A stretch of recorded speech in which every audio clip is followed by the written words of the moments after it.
تخيل معايا تصحى في يوم تلاقي نفسك بقيت غريب عن البيت اللي عشت فيه طول عمرك، وغريب حتى عن المراية اللي قدامك، وفجأة تلاقي صوتك اخشن واتغير وتحس ببركان مشاعر مش قادر تسيطر عليه، وساعة بتبقى عايز تكسر الدنيا من الحماس، وساعة تانية بتحس ان انت لوحدك ومحدش في الكوكب ده فاهمك ولا عارف انت عايز ايه، حتى اقرب الناس ليك. الموضوع مش مجرد شوية تمرد ولا دلع مراهقة زي ما بيتقال لنا، والحقيقة ان في خناقة شغالة جوه دماغك، معركة بين طفل لسه عايز الامان وبين شخص جديد لسه بيحاول يتولد بالعافيه. احنا ليه بقينا بنحس ان اهلنا اعدائنا فجاه؟ وليه كلمه لا بقت هي الكلمه المفضله عندنا؟ وليه اصلا المرحله دي هي اللي بتحدد انت هتبقى مين لبقيه حياتك؟ اربط معايا الحزام لاننا النهارده هنغوص جوه اخطر واجمل واصعب فتره في حياه الانسان، وهي مرحله المراهقه. النهارده هقول لك اللي محدش قاله لك قبل كده، الا وهو عن اللي بيحصل في عقلك وقلبك. بص يا سيدي، خلينا نعرف الحقيقه مع بعض ونحط النقط على الحروف. اول ما بتخطي عتبه المراهقه بتحس ان في حد داس على زرار الفوضى جوه عقلك، وفجأة الدنيا اتقلبت 180 درجة. انت عارف الشعور ده لما تصحى تلاقي نفسك تايه في اكتر مكان كنت فاكر ان هو الامان، الا وهو بيتك. بتلاقي الاسئلة بدأت تطاردك زي الضلمة، هو انا مين اصلا؟ هل انا لسه الطفل اللي بيسمع الكلام ولا انا الراجل اللي عايز يثبت وجوده؟ ولكن المشكلة الاكبر ان انت واقف في النص، لا طاير تكون طفل فتتدلع ولا تكون كبير فتاخد قراراتك بنفسك. في المرحلة دي انت فعلا عامل زي سفينة في قلب اعصار ومن غير ربان. جسمك بيبدأ ان هو يتغير بسرعة مرعبة، لدرجة انك ساعات بتبص لنفسك في المراية وتحس ان الشخص ده مش انت، وهرموناتك دي بقت عاملة دي جي صاخب جوه دمك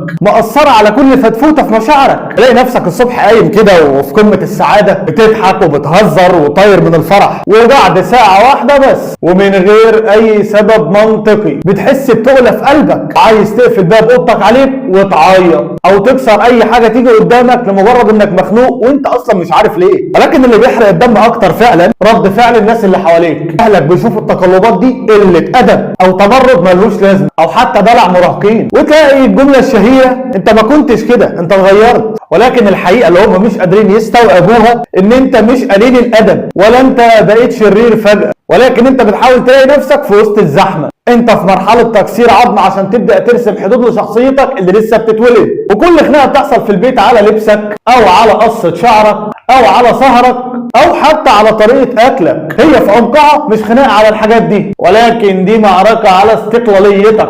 انت عايز تصرخ في وش العالم وتقول انا هنا، انا موجود، انا ليا كيان منفصل عنكم. ولكن الصرخه دي في بعض الاحيان بتطلع غلط او بتطلع في وقت غلط، فبتتحول لصدام بيكسر فيك وبيهد الجسور بينك وبين اكتر ناس بيحبوك. ولكن السؤال اللي بيوجع بجد هنا هو ليه التمرد ده بيبقى مؤلم قوي كده؟ وليه بنحس ان اقرب الناس لينا فجاه بقوا اعدائنا وبيتكلموا لغه تانية غير لغتنا؟ وهل السوشيال ميديا هي اللي زودت الفجوه دي ولا هي مجرد مرايه لوجعنا؟ ومن الاف السنين وسط جبال صخريه ما فيهاش غير صوت الرياح كان في شاب اسمه ارو، وارو ده ما كانش مجرد شاب عادي في القبيله، كان في مرحله تحول غريبه. فجاه ما بقاش عايز يخرج يصطاد مع ابوه كبير الصيادين زي ما كان بيعمل وهو طفل. وفي يوم القبيله كلها كانت متجمعه حوالين النار، وابوه اداله رمح جديد وقال له قدام الكل يا ارو النهارده هتمشي ورايا واعلمك ازاي تصطاد النمر بضربه واحده، لازم تبقى نسخه مني عشان تعيش. ولكن رد فعل ارو كان غريب جدا.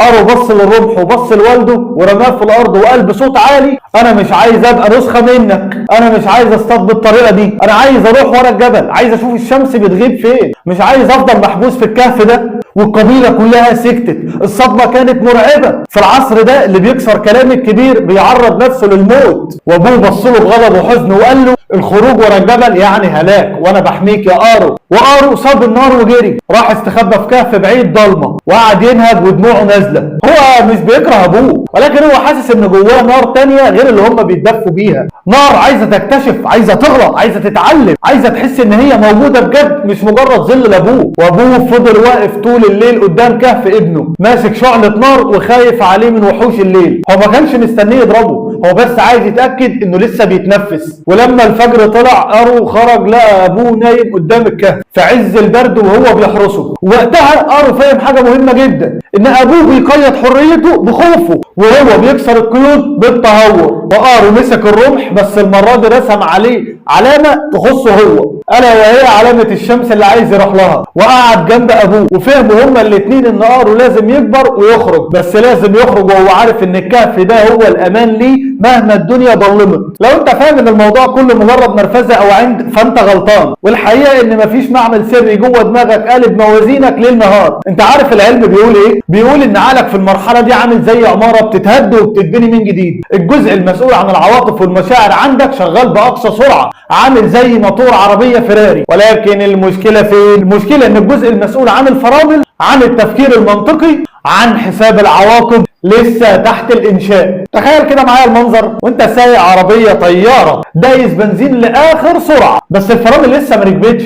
عشان كده بتلاقي نفسك بتتهور، بتاخد قرارات مجنونه، وبتحس انك سوبرمان ومحدش يقدر عليك. ولكن بعد ما الموقف يخلص بتقعد مع نفسك وتقول هو انا عملت كده ليه؟ هو انا ما كنتش بفكر خالص. وهنا بقى بتبدا المعارك، الصدام مع البيت. الاهل بيبصوا لك من وجهه نظر المنطق والخبره، وانت بتبص للعالم من وجهه نظر المشاعر والانفجار. لما ابوك بيقول لك لا على حاجه، هو شايف ان هو بيحميك من خطر انت مش واخد بالك منه، ولكن انت بتترجمها في دماغك ان دي سلب حريه، سيطره، او ان هو مش بيحبك وعايز يكسر كلامك وخلاص. والفجوه دي يا صاحبي هي اللي بتخلق الخرس الزوجي بين المراهق واهله. فبتبدا ان انت تخبي وتهرب لعالمك الافتراضي، تهرب للموبايل اللي هو بقى صديقك الصدوق والوحيد اللي مش بينتقدك. بتبدا ان انت تدور على الامان في شله الصحاب، لانهم ببساطه شبهك، تايهين زيك، وبيمروا بنفس الزلزال اللي بيمر بيه عقلك. بس خلي بالك الهروب ده بعد ساعات بيبقى فخ، لانك في الوقت اللي انت محتاج فيه توجيه بتبعد عن اكتر ناس ممكن ان هم يوجهوك صح، وبترمي نفسك في حضن ناس تانية ممكن يغرقوك معاهم بدافع الجدعنه. السؤال المرعب اللي لازم نساله لنفسنا، هل احنا بنكره اهلنا في الفترة دي فعلا، ولا احنا بنكره القيود اللي بيفكروها حماية واحنا شايفين انها خنقة؟ ازاي نعدي السلك الشائك ده من غير ما نخسر نفسنا ومن غير ما نخسرهم؟ والسؤال اللي اكيد بيزن في دماغك دلوقتي وانت بتسمعني، هو الوجع ده ملوش اخر ولا ايه؟ هي الخناقات دي هتفضل مكملة معانا لحد امتى؟ خليني اقول لك سر يمكن محدش قاله لك قبل كده. المراهقة مش حالة مرضية انت محتاج تخف منها، ولا حتى هي فترة عقاب ليك ولاهلك. المراهقة هي عنق زجاجة، مرحلة صعبة ضيقة مخنوقة، بس هو الطريق الوحيد اللي تخرج منه انسان ناضج.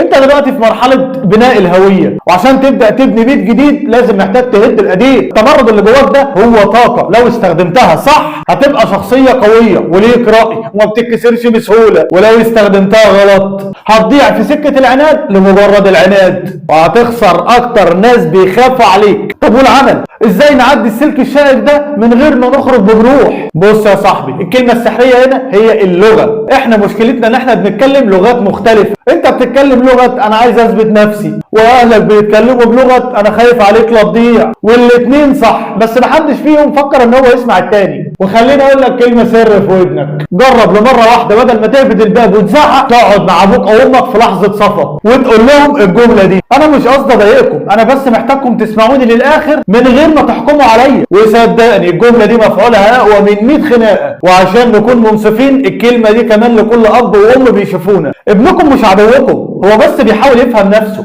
ادوا له مساحة ان هو يغلط ويتعلم، وكونوا ليه حضن مش محكمة. المراهق في الفترة دي محتاج بوصلة تشاور له مش قيد يكتفه. وفي النهاية المراهقة هي رحلة البحث عن الذات، رحلة فيها ضحك كتير ودموع كتير ولخبطة ملهاش اخر. ولكن افتكر دايما ان العاصفة دي مهما طالت مسيرها تهدى، والشخص اللي هيخرج من العاصفة دي هو انت بنسختك الاقوى والاجمل والانضج. انا عارف انها فترة صعبة وعارف ان الحمل تقيل، بس صدقني انت قدها. ولو الحلقة دي لمست حاجة جواك او فكرتك بموقف حصل معاك النهاردة، انزل احكي لي في الكومنتات تحت. وايه اكتر حاجة بتخنقك في المرحلة دي؟ وايه اكتر كلمة نفسك تقولها لاهلك ومش عارف؟ افتكر انا بسمعك والبرنامج ده معمول علشانك. وبكده تكون انتهت حلقة النهاردة. اتمنى تقولوا لي رايكم في الكومنتات وتعملوا لايك لو عجبكم الفيديو، وما تنساش تشترك في القناة عشان يوصلك كل جديد. والسلام عليكم.